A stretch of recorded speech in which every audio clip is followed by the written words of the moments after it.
在20世纪90年代初，一位名叫伊莱恩·阿伦的心理学家注意到了一个有趣的现象，他发现自己和周围一些人对声音、气味、光线等外界刺激的反应比常人更为强烈，情感体验也更为丰富深刻。这促使他开始了一项长达数十年的研究，最终提出了高敏感人格 （Highly Sensitive Person，HSP） 这一概念。阿伦博士在研究中发现，大约15%至20%的人口具有这种特质，他们的神经系统对细微刺激的反应更为敏锐，信息处理更为深入。这不是一种疾病或障碍，而是一种正常的人格变异，就像有人天生身材高大，有人天生皮肤白皙一样自然。然而，在我们这个快节奏、高刺激、崇尚外向的社会中，高敏感往往被视为一种缺陷。别那么敏感，你想太多了，你需要变得坚强一点。这些话语如同无形的刀刃，日复一日地刺伤着高敏感者的心灵。你不是太玻璃心，而是太清醒、太敏锐。这个世界不会主动温柔对你，所以你才总是在内耗，在怀疑自己。高敏感的人不适合混乱的家庭，不适合勾心斗角的职场，不适合凡事讲究效率和服从的环境。你需要的是支持性关系，是被理解，是与你同频的生活方式。著名演员妮可·基德曼就是一位公开承认自己高敏感特质的名人。在一次深度访谈中，他坦言：“我的皮肤很薄，情感非常丰富，这在我的工作中是一种资产，但在生活中有时会成为负担。正是这种敏感，使他能够深入理解角色的内心世界，呈现出令人信服的表演。然而，同样的特质也让他在面对媒体批评和公众关注时倍感压力，需要更多的时间独处和恢复。”基德曼的经历揭示了高敏感特质的双面性，它既是一种天赋，也可能成为一种负担。关键在于我们如何理解和管理这种特质，以及我们所处的环境是否支持和欣赏这种特质。高敏感人真的只能向上流动，底层的生活环境太不适合他们了。经常听人说高敏感是一种天赋，但事实是，这种特质究竟是天赋还是负担，取决于你所在的社会层次。如果高敏感人处在中下层，还没来得及发挥天赋，就会被内耗拖垮。中下层环境中的社交圈往往更封闭，流言蜚语和指责非常常见。高敏感人还没开始探索世界，就可能被别人的负面评价压垮。相反，身处更高阶层环境时，高敏感人的洞察力和学习力才能真正发挥作用。真的需要的是接触优质的人群和信息，这样才能激发潜力。历史上有许多高敏感者通过向上流动，最终找到了适合自己的环境，并发挥了巨大影响力。爱因斯坦就是一个典型例子。在学校时期，他被老师认为是迟钝的，因为他对机械式的学习方法感到厌倦，更喜欢独立思考和深度探索。如果他一直停留在那个不理解他的环境中，世界可能就失去了一位伟大的物理学家。幸运的是，他最终找到了能够欣赏和支持他独特思维方式的学术环境，才得以发展出改变世界的相对论。爱因斯坦曾说：“我没有特殊的才能，我只是热切的好奇。”这种对世界的好奇和敏感，正是高敏感人的典型特质。然而，只有在适当的环境中，这种好奇心才能转化为创造力和洞察力，而不是焦虑和自我怀疑。社会学研究表明，不同社会阶层的生活环境存在显著差异，这些差异对高敏感人的影响尤为深远。底层社会环境通常面临更多的生存压力，人际关系更为紧张，信息获取渠道有限，教育资源匮乏。在这样的环境中，高敏感人的敏感特质往往成为负担而非优势。首先，底层社会的生存压力使人们更关注眼前的物质需求，而非长远的精神追求。高敏感人往往有着丰富的内心世界和深刻的思考，但在基本生存都成问题的环境中，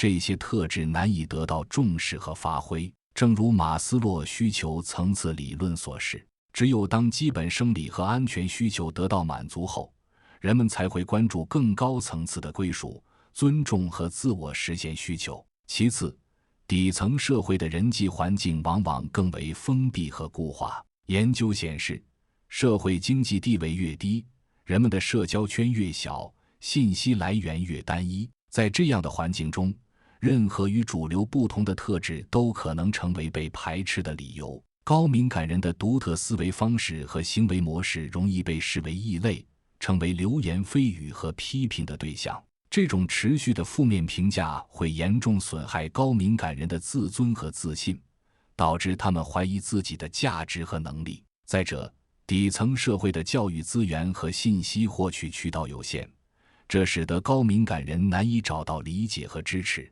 他们可能不知道高敏感这一概念，不理解自己为何与他人不同，从而陷入自我怀疑和自我否定的恶性循环。缺乏专业指导和同伴支持，他们难以学会如何管理自己的敏感特质，将其转化为优势而非负担。相比之下，高阶层社会环境为高敏感人提供了更多的发展空间和机会。在这里，物质基础相对稳定，人们有更多精力关注精神需求和自我成长。多元化的社交圈和开放的思想氛围使得高敏感人更容易找到理解和接纳。丰富的教育资源和信息渠道帮助他们了解自己的特质，学习如何管理和利用这种敏感。著名企业家伊隆·马斯克就是一位高敏感者。他在童年时期经历了严重的校园欺凌，被同学推下楼梯，甚至住院3天。这些经历对他造成了深刻的心理创伤。然而，随着他的社会地位提升，这种敏感特质逐渐转变为他的优势。马斯克对细节的关注、对未来的远见以及对用户体验的敏锐感知，都与他的高敏感特质密不可分。在特斯拉和 SpaceX 的发展过程中，他能够捕捉到行业微小的变化信号，预见未来的发展趋势，这些都是高敏感特质带来的优势。马斯克曾在一次采访中表示，我认为大多数人低估了我对痛苦的忍受能力。这句话揭示了高敏感人的一个重要特点，他们不仅能够深刻感受痛苦，也有能力在痛苦中成长和学习。这种韧性加上他们的敏感洞察力，使他们在适当的环境中能够取得非凡的成就。因此，高敏感人向上流动不仅是为了获得更好的物质条件，更是为了寻找一个能够理解、接纳和欣赏他们特质的环境。在这样的环境中，他们的敏感不再是负担，而是一种能够创造价值的天赋。正如心理学家苏珊·凯恩在《安静》一书中所言，在一个理想的社会中，最聪明的思想家会被鼓励思考，最敏感的人会被允许感受，而不必为此感到羞耻。高敏感人向上流动，本质上是在寻找这样一个理想的环境，一个能够让他们真实地做自己，并发挥自己独特价值的地方。以下是我多年抗击内耗的一些经验，高敏感人一定要尝试这些方法，我们一起向上流动。第一步，停止灾难化思维。高敏感人最爱陷入各种假设，喜欢把事情复杂化。当你发现自己又开始进行最坏情况的推演时，提醒自己走一步算一步，只做3年内的规划。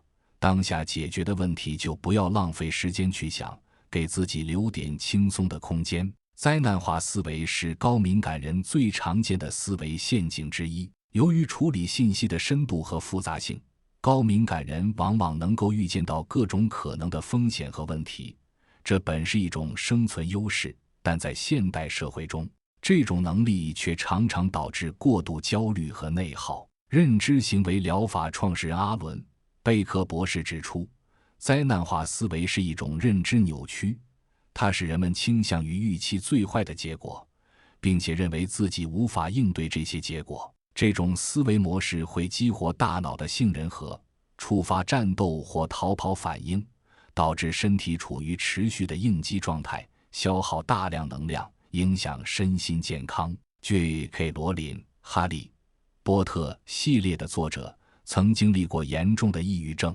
在他最困难的时期，灾难化思维几乎摧毁了他的创作能力。他回忆道：我总是想象最坏的情况，我的书会被拒绝，我会永远生活在贫困中，我的女儿会因为我的失败而受苦。然而，通过认知行为疗法，他学会了识别和挑战这些灾难性思维。他开始问自己，这种情况发生的概率有多大？即使发生了，我真的无法应对吗？这种思维方式的转变帮助他走出了抑郁，完成了改变世界的魔法故事。罗琳后来在一次演讲中分享，失败给了我无与伦比的自由，失去了所有恐惧的负担，因为最坏的情况已经发生了，我自由了，可以全力以赴地做我真正想做的事情。这种对最坏情况的重新定义和接纳，是高敏感人克服灾难化思维的重要一步。为了打破灾难化思维模式，高敏感人可以尝试以下策略。首先，学会识别灾难化思维。当你发现自己在想如果那么这类假设性问题，并且假设的结果总是最坏的情况，这就是灾难化思维的信号。例如，如果我在会议上发言出错，那么所有人都会嘲笑我，我的职业生涯就完了。其次，挑战这些灾难性预测，问自己，这种情况发生的概率有多大？即使发生了，真的会如此糟糕吗？我有什么资源和能力可以应对？通过理性分析，你会发现大多数灾难性预测都是不合理的夸大。再者，将注意力集中在当下。正念冥想是一种有效的工具，它帮助我们将注意力从未来的担忧拉回到当前的体验。每天花10至15分钟进行正念练习，可以显著减少灾难化思维的频率和强度。最后，限制规划的时间范围，正如原文所建议的，只做3年内的规划，避免过度关注遥远的未来。研究表明，人类预测未来的能力非常有限，超过3年的预测往往不准确。将精力集中在近期目标上，不仅更有效率，也能减少不必要的焦虑。第二步，放下助人情节，尊重他人命运。高敏感人常因为过度的同理心而耗尽自己，他们容易对别人掏心掏肺，结果自己身心俱疲。学会适可而止，不要交浅言深，更不要事事亲力亲为，尊重别人的选择，不是你的责任就交还给对方。高敏感人的一个显著特点是强烈的同理心，他们能够深刻感受他人的情绪和需求，自然而然地想要提供帮助和支持。这种特质在许多职业中是宝贵的资源，如心理咨询师、医生、教师等。然而，如果没有适当的边界意识，这种同理心也可能成为严重的能量消耗源。达赖喇嘛曾经分享过一个关于慈悲疲劳的观点，他说，真正的慈悲不是耗尽自己去填补他人的需求，而是帮助他人找到自己的力量。这种观点强调了帮助他人的可持续方式，不是替他们承担责任，而是支持他们发展自己的能力。心理学家亨利·克劳德在《界限》一书中指出，界限就像围绕你家的篱笆，它定义了你的责任范围，保护你不受他人侵犯，也防止你侵犯他人。对高敏感人而言，建立健康的界限尤为重要，因为他们往往难以区分自己和他人的情绪，容易承担不属于自己的责任。奥普拉·温弗瑞是一位公开承认自己高敏感特质的名人，他在职业生涯早期就面临着严重的助人情节问题。他回忆道，我总是试图解决每个人的问题，回应每一个求助，结果是我完全耗尽了自己。后来在一位导师的帮助下，他学会了设定界限，学会了说不，也学会了区分同理心和过度认同。他说，我意识到，真正的帮助不是替别人做决定或解决问题，而是支持他们找到自己的答案。这种认识的转变，不仅保护了他自己的能量，也使他能够以更加可持续和有效的方式帮助他人。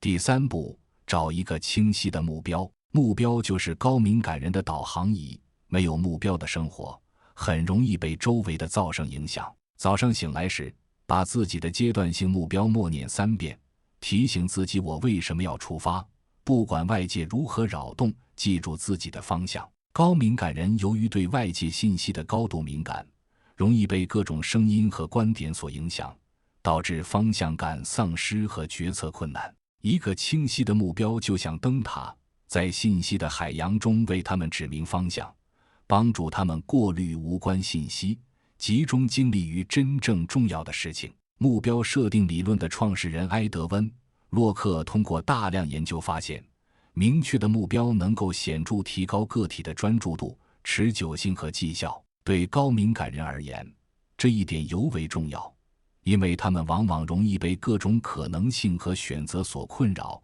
难以做出决定。史蒂夫·乔布斯是一位具有高敏感特质的创新者，他对设计细节的关注和对用户体验的敏锐感知，都与他的敏感特质密不可分。然而，正是他对创造改变世界的产品这一清晰目标的坚持，使他能够在纷繁复杂的信息和选择中保持方向感。他在斯坦福大学的著名演讲中说：“你的时间有限，所以不要浪费时间活在别人的生活里，不要被教条所束缚，那意味着你在用别人的思考结果来思考。不要让别人的意见淹没了你内心的声音。最重要的是，你要有勇气追随你的心灵和直觉，他们在某种程度上已经知道你真正想要成为什么样子，其他一切都是次要的。”这段话正是对高敏感人找到并坚持自己目标重要性的生动诠释。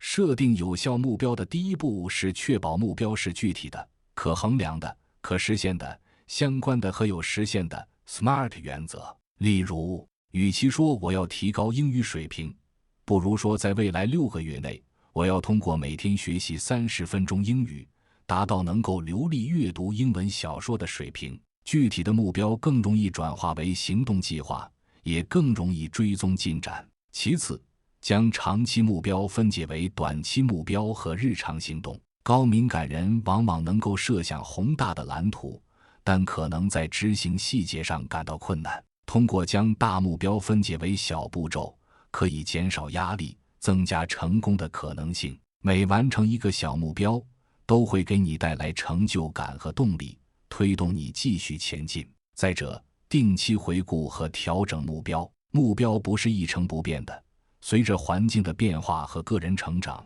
目标也需要相应调整。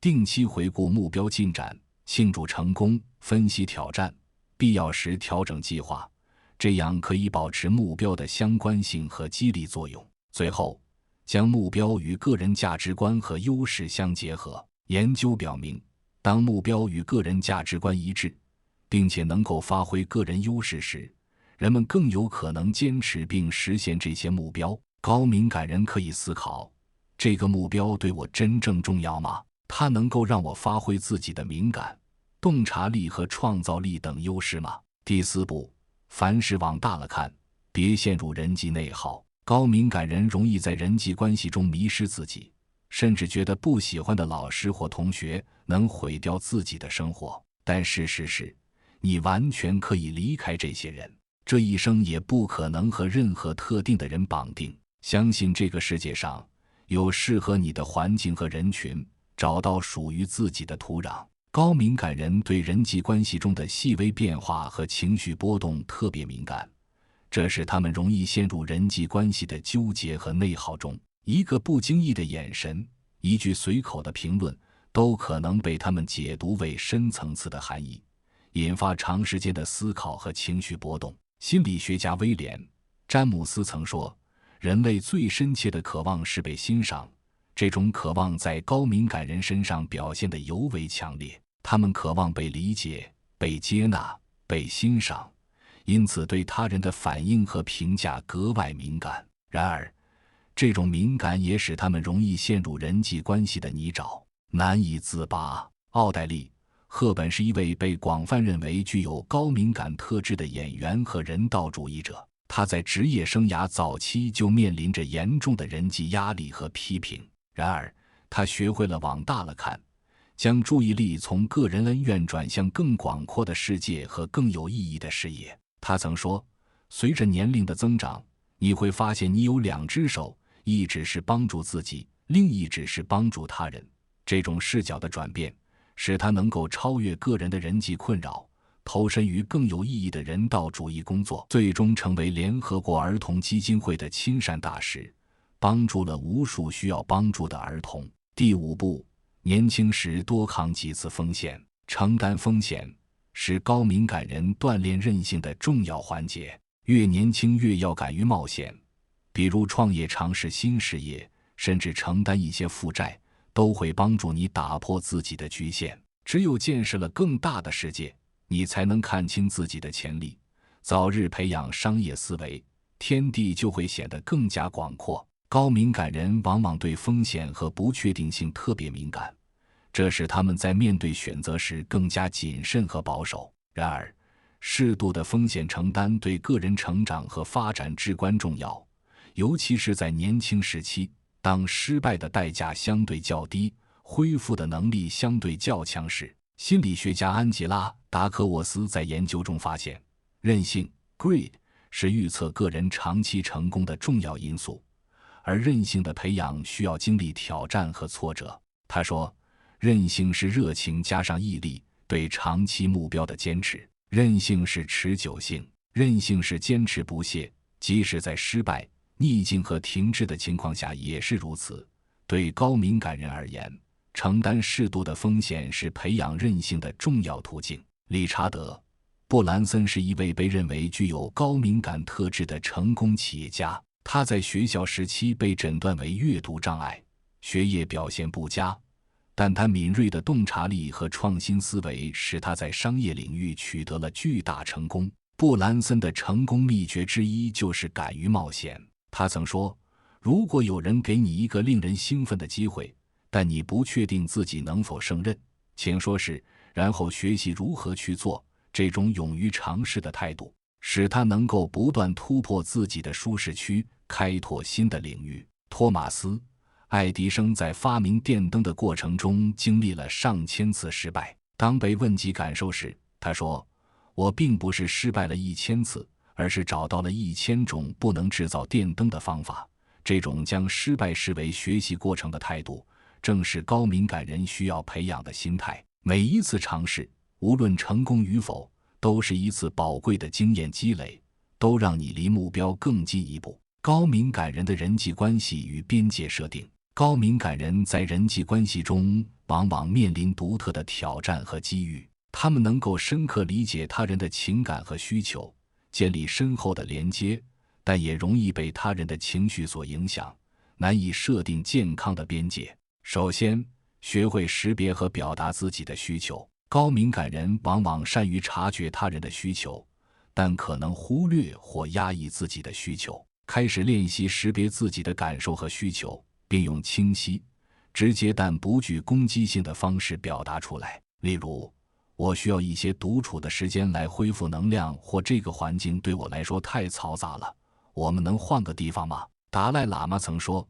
慈悲需要你既关心他人，也关心自己。这种平衡的关怀态度，正是高敏感人需要学习的重要课题。只有当你善待自己，你才能真正有能力善待他人。其次，选择理解和支持你的伙伴。在亲密关系中，寻找那些能够理解和尊重你敏感特质的伴侣。理想的伴侣会欣赏你的深度和敏感，而不是试图改变你或让你变得坚强。他们会理解你需要独处的时间，尊重你的情感体验，支持你的成长和发展。再者，学会在关系中设定健康的边界。边界不是墙，而是门，它们让你决定什么可以进入你的生活，什么应该留在外面。明确自己的边界，并坚定但友善地维护这些边界。记住，设定边界不是自私，而是自我照顾和关系健康的必要条件。